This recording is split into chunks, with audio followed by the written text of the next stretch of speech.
Olá, graça e paz, bom dia.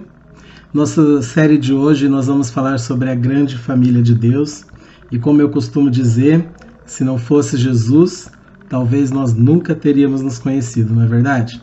E eu gostaria de ler com você um texto que está em Lucas, no capítulo 5, e onde a palavra de Deus vai dizer, a partir do verso 17, vai contar a história de um homem, de um paralítico. Ele diz assim, e aconteceu que em um daqueles dias estava ensinando, e estava ali assentado fariseus e doutores da lei, que tinham vindo de todas as aldeias da Galileia, e da Judéia e de Jerusalém, e a virtude do Senhor estava com ele para curar. E eis que os homens transportaram numa cama um homem que estava paralítico, e o procuravam fazê-lo entrar e pô-lo diante dele. E não achando por onde o pudessem levar, por causa da multidão, subiram ao telhado, e por entre as telhas o baixaram com a cama até o meio, diante de Jesus. E vendo-lhes a fé, Jesus disse ao paralítico, homem, os teus pecados estão perdoados. Eu gosto desse texto, porque esse texto vai falar para mim e para você a respeito da fé de 4 amigos. E quando eu penso na igreja, quando eu penso na grande família de Deus, na qual eu e você fazemos parte, a amizade é um sentimento que tem que acontecer em nosso meio.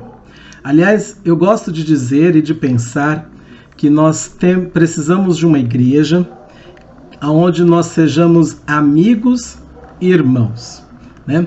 Uma igreja onde nós precisamos ter amizades que vão nos conduzir à presença de Jesus, como a história desses homens aqui, desses 4 amigos. Essa história não é simplesmente mais uma história da qual Jesus vai curar um enfermo ou um paralítico, mas é a história que nos conta a respeito da fé de 4 amigos que conduziram e introduziram esse paralítico, que há muitos anos, a Bíblia não fala quantos anos, mas provavelmente há muitos anos esperava por um milagre, por uma cura.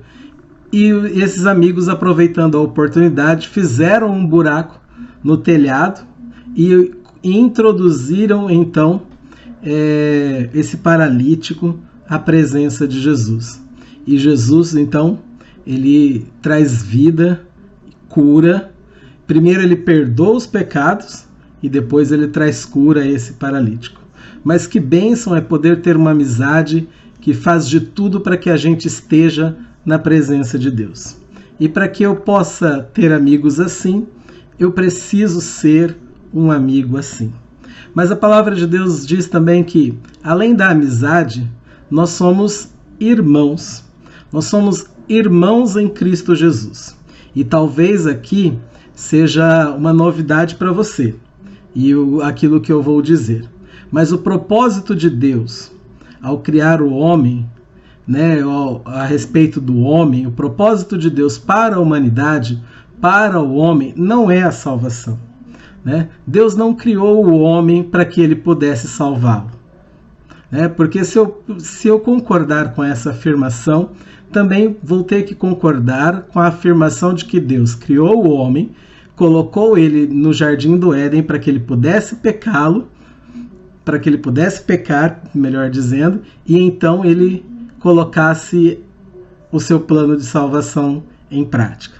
E isso não é verdade, né? Romanos capítulo 8 vai nos mostrar que o propósito de Deus, olha só, lá no finalzinho, Romanos 8, verso 29, a Bíblia diz assim, olha, porque dantes conheceu e também predestinou para serem conformes à imagem do seu Filho, a fim de que ele seja o primogênito entre muitos irmãos. Olha que texto lindo, meus irmãos.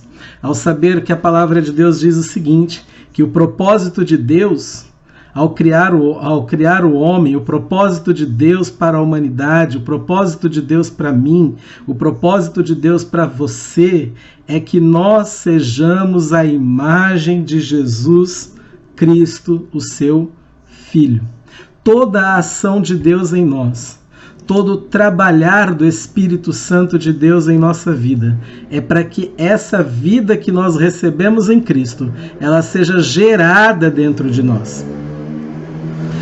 Todo esse trabalhar, a ação do Espírito Santo, a palavra de Deus, é para que Cristo possa ser gerado dentro de nós e para que nós sejamos igual o seu Filho.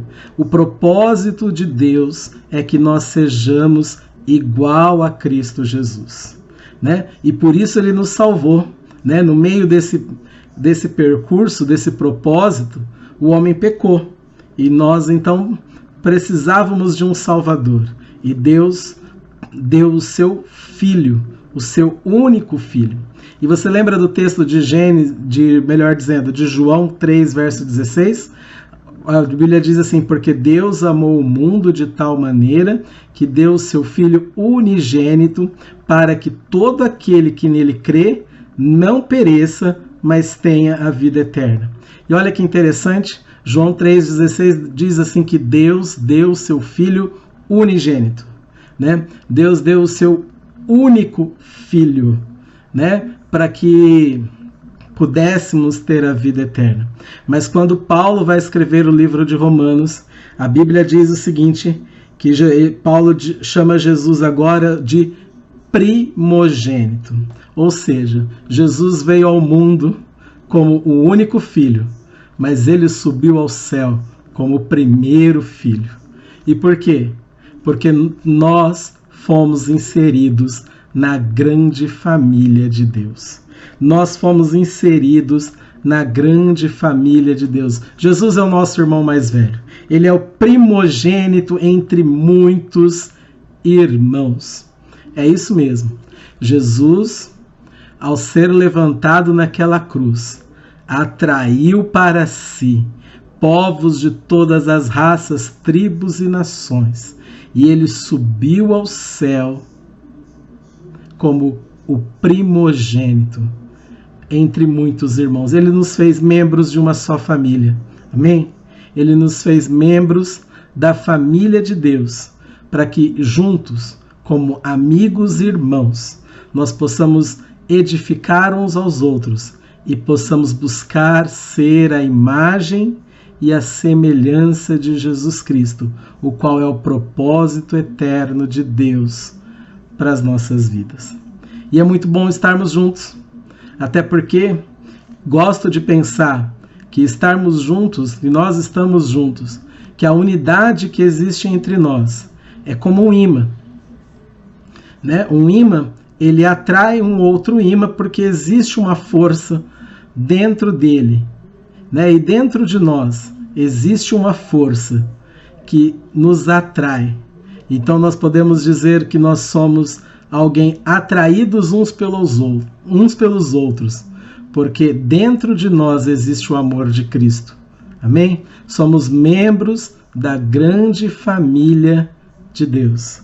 O propósito eterno de Deus é que sejamos a imagem do seu Filho. Todo chamado de Deus para a sua vida é para que você seja semelhante a Cristo.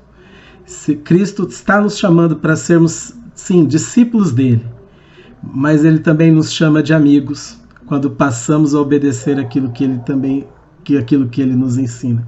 Então que nessa manhã a gente possa se alegrar e entender que nós somos membros da grande família de Deus, que Jesus é o nosso irmão mais velho, mas que eu e você temos uma unidade no corpo, quando estamos juntos, uma unidade na alma, mas uma unidade no espírito também, e uma unidade em Cristo Jesus, porque fazemos parte dessa grande família de Deus.